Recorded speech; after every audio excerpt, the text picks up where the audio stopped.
ലഹരി വിരുദ്ധ സന്ദേശ സൈക്കിൾ യാത്ര ചാവക്കാട് ടു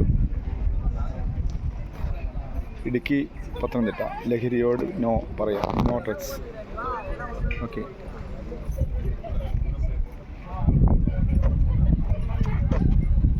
ചാവക്കാട്. ഞാനതായത് വേറെന്താണ് എൻ്റെ സന്ദേശം എന്ന് വെച്ചാൽ ലഹരിക്കെതിരെയുള്ളൊരു യാത്രയാണ്. ലഹരിക്കെതിരെ ഉള്ള യാത്രയാണ്. ഞാൻ കഴിഞ്ഞ നവംബറിൽ തിരുവനന്തപുരം, കോയമ്പത്തൂർ, ഇങ്ങനെ തെക്കൻ ജില്ലയൊക്കെ കവർ ചെയ്ത്, കഴിഞ്ഞ ഡിസംബറിൽ 10 ദിവസത്തെ ലീവിന് മംഗലാപുരം, കാസർഗോഡ്, വടക്കൻ ജില്ല അങ്ങനെ കവർ ചെയ്ത്. അപ്പോൾ 3 ദിവസം ഓൾറെഡി ലീവുണ്ട്. ഞാൻ സ്കൂൾ വണ്ടിയുടെ ഡ്രൈവറാണ്. ഇപ്പം ഇടുക്കി ജില്ലയിലെ കാൽവരി മൗണ്ട് അവിടെയാണ് ഇപ്പോൾ നിൽക്കുന്നത്. രസമുണ്ടോ? അടിപൊളിയാണ് ഇവിടെ. അടിപൊളിയാണ്. ഞാൻ ആദ്യമായിട്ടാണ് ഈ സ്ഥലം സന്ദർശിക്കുന്നത്. അപ്പം നമ്മളെ സന്ദേശം എത്തിക്കുക, നാടുകളൊക്കെ ഒന്ന് ചുറ്റി കാണാം. സന്ദേശം എങ്ങനെ എത്തിക്കണേ? ഒരു ഫ്ലെക്സ് ഒക്കെ വെച്ചിട്ടുണ്ട്, സൈക്കിളിൽ ഫ്ലെക്സ് ഒക്കെ വെച്ചിട്ടുണ്ട്. പേര് അൻസാർ എന്നാണ്. ഞാൻ ചാവക്കാട് കുഞ്ഞൂർ പഞ്ചായത്തിൽ അറിയപ്പെടുന്ന കുട്ടാടമ്പാടം കൂട്ടായ്മയുടെ, പിന്നെ അഫൻസ് club, 360 cycle club, Taj Islam സംഘടന എന്ന 4 സംഘടനയിൽ മെമ്പറാണ് ഞാൻ. ഇപ്പോൾ നമ്മളെ ഉദ്ദേശം എന്ന് വെച്ചാൽ നമ്മളെ നാട്ടിലെ മക്കൾ ലഹരിക്കടി അടിച്ചുകൊണ്ടിരിക്കുന്ന ഇതാണ്. അപ്പോൾ ലഹരിയിൽ നിന്ന് എല്ലാവരും പിന്തിരിപ്പിക്കുക എന്നുള്ളൊരു ഉദ്ദേശമാണ് നമ്മളെ ഉദ്ദേശം. അങ്ങനെയാണ് ഈ സന്ദേശം അറിയിച്ചുകൊണ്ടുള്ള. ഇപ്പോൾ ഓൾറെഡി ഇടുക്കി, ഓൾറെഡി ഞാൻ തെക്കൻ ജില്ല, വടക്കൻ ജില്ല ഒക്കെ കവർ ചെയ്ത്, ഈ 2 ജില്ലയാണ് കവർ ചെയ്യുള്ളത്. അത് ഇന്ന് നാളെയായിട്ട് കവർ ചെയ്തിട്ട് നാളെ വൈകിട്ടോടുകൂടി നാട്ടിൽ തിരിച്ചെത്തി. അവധി ദിവസങ്ങളിലാണ് പോകണല്ലേ? ഞാൻ സ്കൂൾ വണ്ടിയുടെ ഡ്രൈവറാണ്. അപ്പോൾ ഇങ്ങനെ അവധി ദിവസങ്ങളിൽ നമ്മൾ ഇങ്ങനെയുള്ള സ്ഥലങ്ങളൊക്കെ സന്ദർശിക്കും. താമസിക്കുന്ന എവിടെയോ?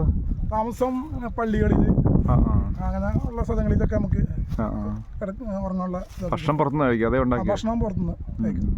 യാത്രകളിൽ ബുദ്ധിമുട്ടൊന്നും ഉണ്ടായിട്ടില്ല. ഒക്കെ നല്ല പരിചയപ്പെടുന്നത്. കേരളത്തിൽ മുഴുവൻ പോകാൻ പ്ലാൻ ഉണ്ടോ? പോയി, ഓൾറെഡി പോയി. കേരളം മൊത്തം പോയി. ഇനിയിപ്പോൾ ഈ 2 ജില്ല മാത്രം കവർ ചെയ്യാനുള്ളൂ. അതിൽ ഒരു ജില്ല ഇപ്പോൾ ഓൾറെഡി ഇടുക്കി, ഇനിയിപ്പോൾ പത്തനംതിട്ട, അങ്ങനെ റൗണ്ട് അടിക്കാന്നുള്ളൊരു പ്ലാനിലാണ്. വേറെ സ്റ്റേറ്റിലേക്ക് പോകണ്ടോ? ഇൻഷാ അല്ലാഹ് ഞാൻ 2 മാസത്തെ വെക്കേഷനിക്ക് വന്നു. വേറെ സ്റ്റേറ്റിലേക്ക് പോകണ്ടോ? വിട്ട് പോകുന്നുണ്ട്. ഓക്കെ, പിന്നൊക്കെ വിധി പോലെയാണ്. യാത്ര അടിപൊളിയായിരുന്നു.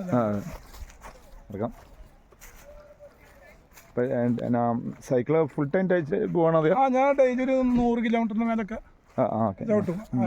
എത്ര ചവിട്ടാൻ പറ്റും, ക്ഷീണമില്ലാത്ത അങ്ങോട്ട് ചവിട്ടും. ഓരോ സ്ഥലം നോക്കി അങ്ങ് പോകുമ്പോൾ അല്ലേ?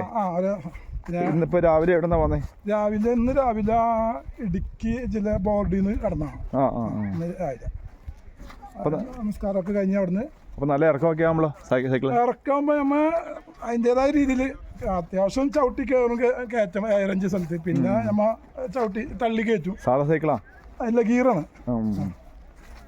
അപ്പം കുഴപ്പമില്ലാത്ത രീതിയിലുള്ള യാത്രയാണ്.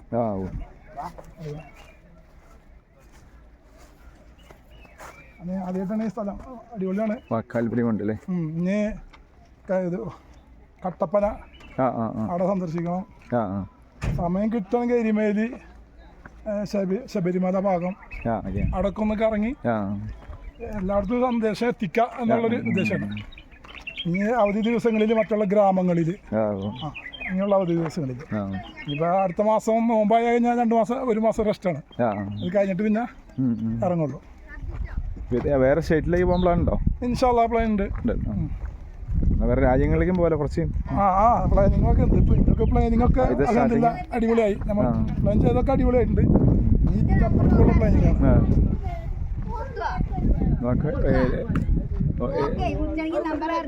ഓക്കെ, ഇവർ എല്ലാവിധ അഭിനന്ദനങ്ങളും അനുമോദനങ്ങളും